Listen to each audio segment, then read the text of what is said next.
देखिए बेटा, ये जो टॉपिक है ये काफी इंपॉर्टेंट टॉपिक है।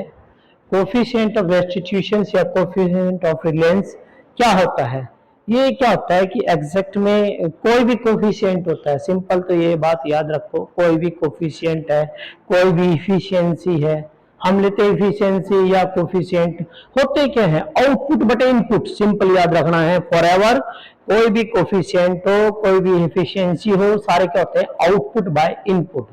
तो टकराने से पहले देखिए क्या होता है कि मान लीजिए ये दो बॉडी है, बॉडी ए जिसकी मास क्या है m1 और इसकी इनिशियल वेलोसिटी है u1, ये बॉडी और एक ये बॉडी है बी बॉडी, इसकी जो मास है दैट इज m2 और इसकी इनिशियल वेलोसिटी है u2। ये कहता है, ये कंडीशन है बिफोर कंडीशन, ये बिफोर द कोलिजन है, बिफोर कोलिजन। तो that is the before collision. ये कंडीशन बेटा बिफोर कोलिजन की है। और जब टकरा जाएंगी तो ये क्या होगा? ये जो बॉडी है ए, इसकी वेलोसिटी कितनी हो जाएगी v1, और ये जो बॉडी है दैट इज बी और इसकी वेलोसिटी हो जाएगी हमारे पास v2। ठीक है, अब क्या होगा? That is mass m1, that is mass m2।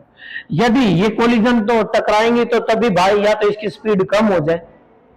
मान लो दो कारें चल रही हैं, एक कार आगे एक पीछे बेटा, तो पहली कार की स्पीड यदि कम है तो कैसे टकराएगी? नहीं टकराएगी, अप्रोच ही नहीं कर पाएगी उसको। तो ये कहता है कि भाई यदि u जो ये स्पीड है फर्स्ट की that is greater than u2, जो u1 है वो ग्रेटर देन u2 हो जाए तो इसका मतलब क्या हो जाएगा? कोलिजन हो जाएगा, टकराएंगे।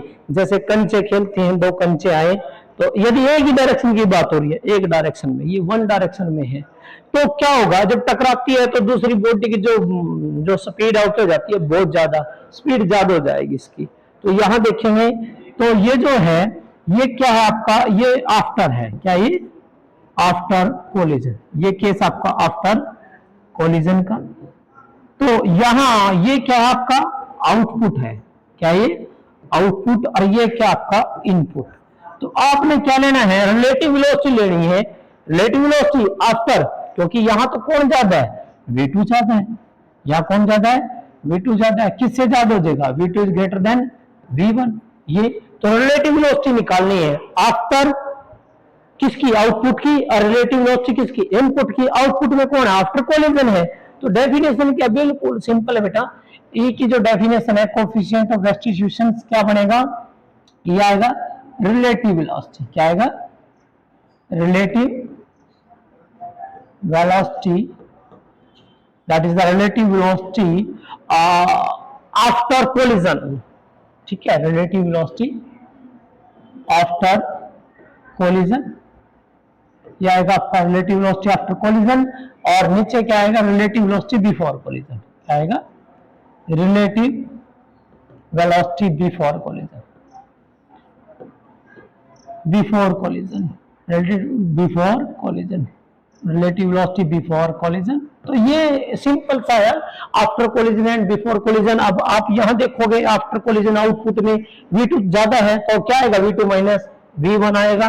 तो ये जो आएगा that is E is equal to आपका आएगा बेटा v2 minus v1 bye u1 minus u2। क्यों? क्योंकि बेटा कोलिजन तो तभी होगा जब u1 ज्यादा होगा u2 से, इसका मतलब u1 माइनस u2। तो आपके पास आया that is relative velocity after collision and that is relative velocity before collision। and value of E जो बेटा वो वैरी करेगी कहां से कहां तक? 0 से 1। किसके बीच में? 0 से 1। एंड इट इज ए क्या? ये dimensionless, it is the dimensionless, it is the dimensionless and unitless, it is a unitless. Dimensionless and unitless, it is a just number. क्या ये? Just like a number. क्या है? एक तरह से like a number, एक नंबर की तरह है। ठीक है, जो करेक्टराइज करेगा कि इलास्टिक कोलिजन है या इन इलास्टिक कोलिजन है। अब E की वैल्यू जो है आपकी 0 भी हो सकती है और E की वैल्यू क्या हो सकती है? आपकी 1 भी हो सकती है। यदि E की वैल्यू 1 है तो परफेक्ट इलास्टिक कोलिजन है। क्या है?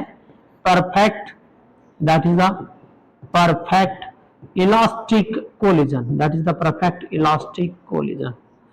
यदि E की वैल्यू आपकी 1 है परफेक्ट इलास्टिक कोलिजन, और E की वैल्यू यदि 0 है that is the perfect inelastic, that is the perfect inelastic collision, inelastic collision।